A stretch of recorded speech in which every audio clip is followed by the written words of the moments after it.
وعلیکم ورحمۃ اللہ وبرکاتہ۔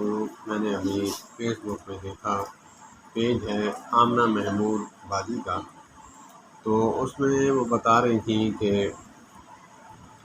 ایک شخص مسجد میں نماز پڑھنے گیا تو اس کا فون بجنے لگا، بھول گیا، تو نماز کے بعد نمازیوں نے جو اس کی کلاس لی اللہ معاف فرمائے، تو اس نے عہد کیا کہ میں آج کے بعد مسجد میں نہیں آؤں گا۔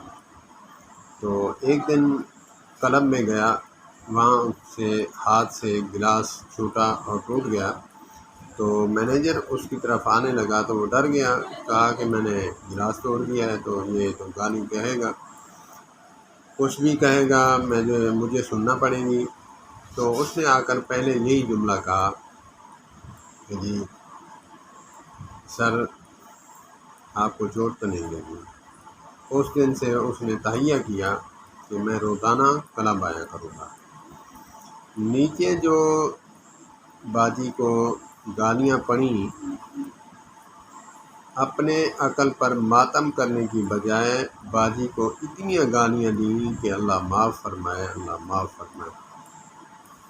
کچھ لوگوں نے کچھ کہا، کچھ لوگوں نے کچھ کہا، میں وہ گالیاں تو نہیں رپیٹ کروں گا، لیکن آمنہ باجی جو انہوں نے بات کی ہے، بات 100% ایگری ہوں، بات اچھی کی ہے، لیکن ہم سمجھ نہیں پائے۔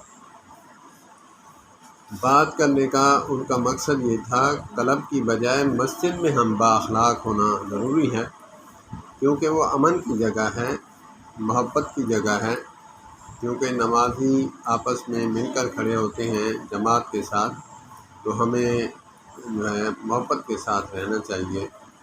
ان کا مقصد یہ تھا، انہوں نے الٹا پھلٹا کر کے اس کو بڑھا چڑھا کے انہوں نے باتیں کی۔ اللہ پاک ہمیں سمجھنے کی توفیق عطا فرمائے۔ والسلام علیکم ورحمۃ اللہ۔